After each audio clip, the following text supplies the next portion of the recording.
Good morning, everyone. Welcome back to my channel, The Reclaimed Ranch. My name is Tara. If you're new, welcome. So sorry this didn't get out yesterday. It was my birthday, and my daughter surprised me in the morning with a full agenda. So I wasn't able to do any work yesterday. She forbid that, so it was kind of cute. But anyway, today we're going to start some spring projects since Christmas is officially over.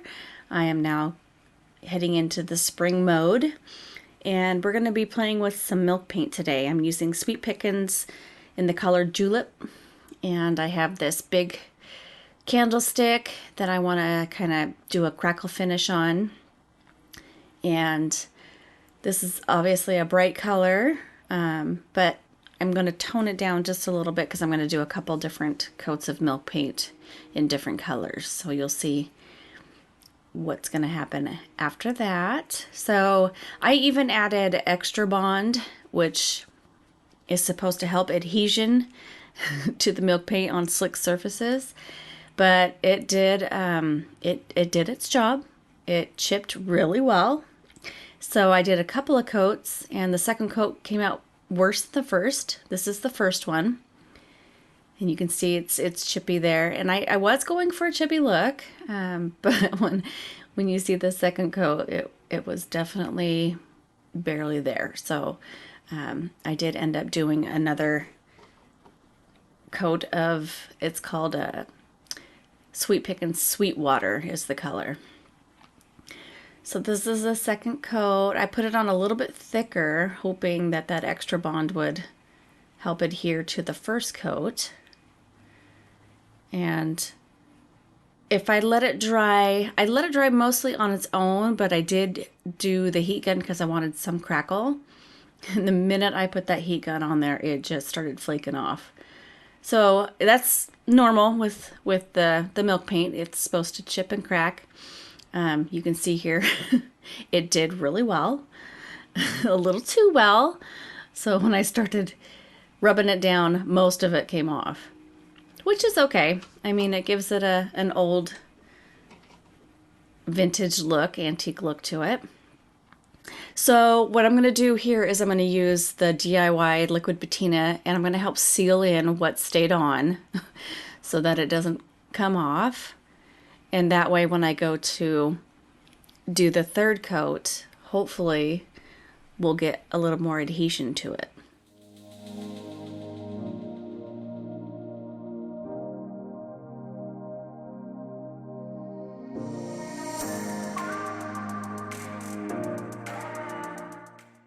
So here's that color, Sweetwater. It's a really, really light blue and very pretty. And it just gives it kind of like a whitewash finish. And this stayed on actually really well. And then what I'm going to do is I'm going to go over with the Sweet Pickins oil wax, the dark oil wax. What that's going to do is it's going to, don't freak out, it's going to settle down into those cracks and kind of bring those cracks out, because right now with the whitewash you can barely see them. So I wanted to be able to see that beautiful finish. And once you put this on and then wipe it back, it'll look just gorgeous.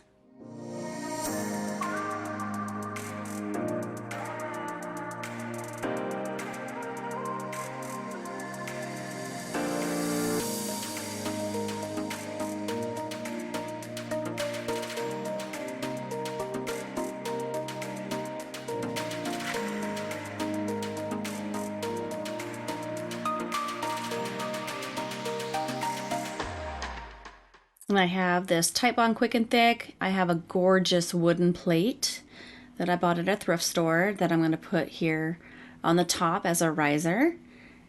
And then I'm going to leave that overnight to dry. This next project, we have just a handmade little clay terracotta keepsake, and it is signed by someone. However, I do not like that color. So what we're going to do is we're going to just put more of a spring color on it. And I'm going to be using the DIY cottage color in Vintage Pink from Jamie Ray's collection. This is a one-step paint as well, and so I just want to make sure to mix it really well before I use it, just to get that top coat mixed in there. So this actually took 3 coats to get most coverage. I did want a distressed look to it, so I wasn't that concerned about getting completely full coverage. And so I did just put a couple coats on, let them dry in between, and then I'm going to be using a wet baby wipe to distress it back here. And for the most part, it just distressed pretty easy. I did like the little pattern that they had on the handle and the ends of it. You can see there kind of a diamond pattern. So I wanted to bring some of that detail back. And I put it down and I started pushing a little harder, and I was like, oh yeah, this is distressing pretty quick. So kind of watch what how heavy you're doing things. I did end up getting a couple really big spots that I just repainted over. And so that's the glory of paint. You can always fix it. And this is just a cute little trinket box. I am going to end up painting the inside black just because I wasn't real keen on the pink with the terracotta rust color. So, and the third project we have today is going to be this little frame. Got at a thrift store, and I loved the detail in it. So what we're going to do is it's kind of like a shadow box a little bit. We're going to just tear it apart, and I'm going to end up painting the frame and putting a bird picture, a little cute hummingbird picture in the middle. And I'm still going to use the shadow box effect on that. So I'll have it raised up. So I used the vintage pink for the first coat. This frame's going to get all 3 coats that you'll see today. So we're doing the vintage first, let it dry, and then I'm going to use the Sweet Pickins milk paint, the julep. I had some left over, so I'm going to put that on there. And then I'm going to distress it back with a baby wipe after it dries. And then I decided, yeah, it's a little too bright. So I did end up going over the whole frame again with the sweet watercolor, that light blue, just to kind of tie everything together. And then distressed it back. And then I also I didn't film it, but I did also put some of that Sweet Pickins dark oil wax on at the very, very end to bring out some more of those pretty details.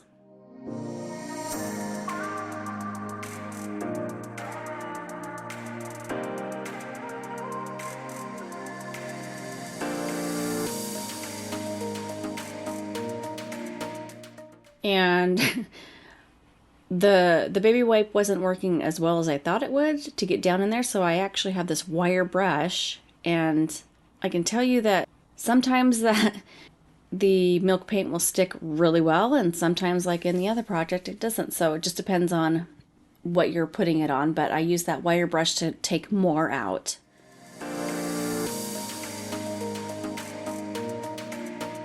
So that was the look I was going for right there. And now I have some old scrap paper and this really cute hummingbird coaster. I think I got it at a thrift store for like 25 cents or something. I got 2 coasters for like 50 cents. So what we're going to do is, I thought it would fit perfectly in that little frame there. I'm going to go ahead and tape that background paper on, but I'm going to put the little foam pad in the middle like it had with the other picture, just to make that shadow box effect. And then I'm going to put the hummingbird on top. First I want to paint around the edges because you're going to be able to see it. So I thought I would just do that real quick. And then we're going to hot glue the hummingbird on. Flip that over, put it back in, and there we have a cute shadow box. But you can see it's really, really bright. I end up putting the Sweet Pickins sweet watercolor on it just to tone it down with the oil wax.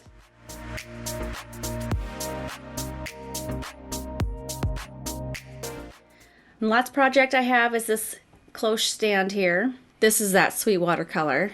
It's just really, really pretty. And I'm going to keep the wood tone there.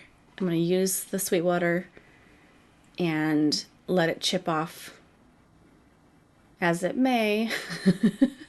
You never know what you're going to get with milk paint.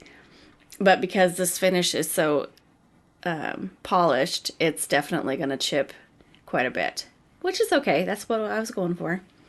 So I put 2 coats on, and as you see here, I'm using my hairdryer now because my little heat gun decided to quit, but it's pretty old.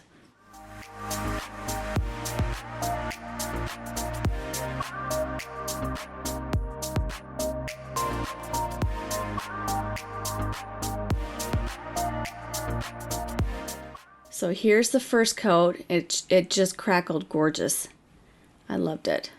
But it was still pretty thin, so I wanted to put a second coat on. And here we go. Time to chip away. Once you start, it keeps going, but that's okay. It wasn't too bad. It chipped mostly in the very, very middle, which is where I was going to put a bird nest anyway, so that wasn't really a big deal. So I'm going to go in with the liquid patina to seal that all up so that it doesn't chip anymore. And there's a little bird there you can see I painted. It had already been painted a blue color, and so I thought it'd be cute just to kind of paint it the same. What happened was, it's a glass bird, so when I came in the next day to finish it, all of the paint completely peeled off, like the entire bird. So now I have just a glass bird, which is fine. It's pretty enough. So here's where I put that sweet watercolor on there, and it toned it down just right, I think. And then I went to Hobby Lobby with my daughter yesterday for my birthday. So I got a couple bird's nests, and I just put a little bit more Spanish moss in there just to give it more color, definition, make it a little bit bigger. And then I'm going to hot glue that into the center there of the cloche.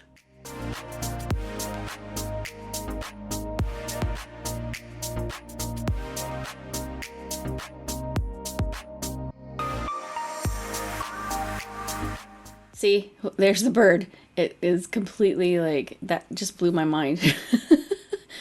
Put a little milk paint on it and it all came off.